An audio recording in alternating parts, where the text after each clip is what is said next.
Hello, I'm Dr. Carl Illig, and this is a Society for Vascular Surgery briefing about the interview process for vascular residency and fellowships.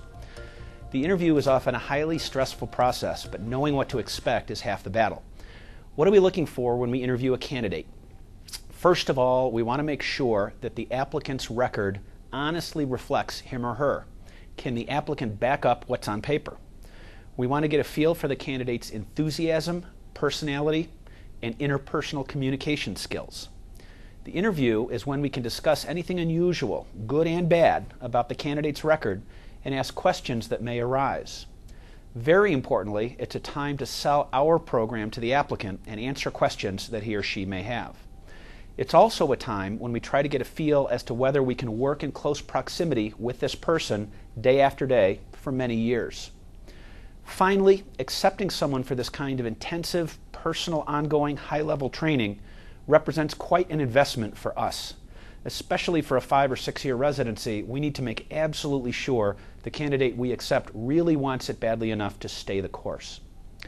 We're obviously looking for honesty and integrity, along with intelligence and some proof of a good work ethic to start with. We want enthusiasm, but are very sensitive to when it's being faked. We want a sense that you'll be someone who we can be proud of. Whether academic or clinical achievement is valued may vary from program to program, but every program worth interviewing at wants to produce someone who contributes to our field. And to emphasize again, we don't want to take someone who may quit. We badly want someone with fire in their belly for vascular surgery. Know your record well and be able to defend everything on your application. Be mature, adult, and professional, and obviously don't do or say anything that exhibits even a speck of dishonesty or lack of integrity. Perhaps the best thing you can do is to be truly enthusiastic about vascular surgery or some part of it, but trying to fake this can be spotted in an instant. I'd like to introduce Dr. Carolyn Glass, who's a second-year resident at the University of Rochester in our 0+5 program, who has some thoughts about her interview process. Thank you, Dr. Illig. I'd have to say the one thing I learned from my interview experience was that I really needed to be introspective and honest as to why I wanted to pursue vascular surgery as my career. This is a really difficult question to answer, I think, without some exposure to vascular surgery, some forethought, and good mentorship, especially as a second or third year medical student when you need to start preparing already for the competitive application process. In 2007, the first batch of integrated vascular surgery programs included 4 universities: Dartmouth, Michigan, Pittsburgh, and Rochester, all very stellar programs. At each institution, every single faculty member asked me the question, why vascular surgery? And then they carefully studied my response.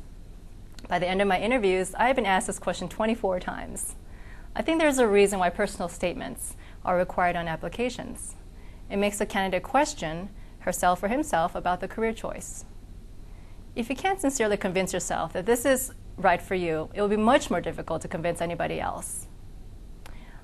I believe interviewees in my year were highly competitive, motivated, enthusiastic, and could have matched into any specialty. But I'm not sure everyone was convinced that vascular surgery was for them.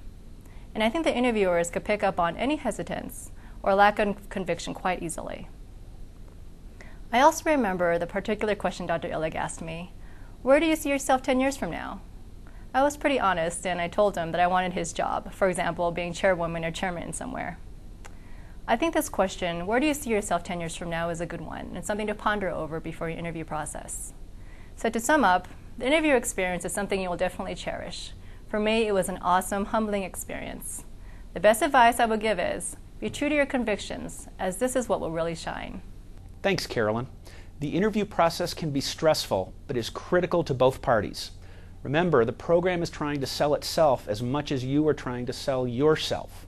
You both must match up well together or it'll all end in tears. The truth will come out, so faking it during your interview will simply get you into an unhappy situation. Walk into the interview with your head held high, be confident, and be yourself. Matching into the wrong program on the basis of inaccurate information, which in this context means interview behavior, is often worse than not matching at all. Good luck, and we'll see you on the interview trail. This briefing is made possible by a grant from Cook Medical. To learn more about vascular health, careers, and so on, visit vascularweb.org.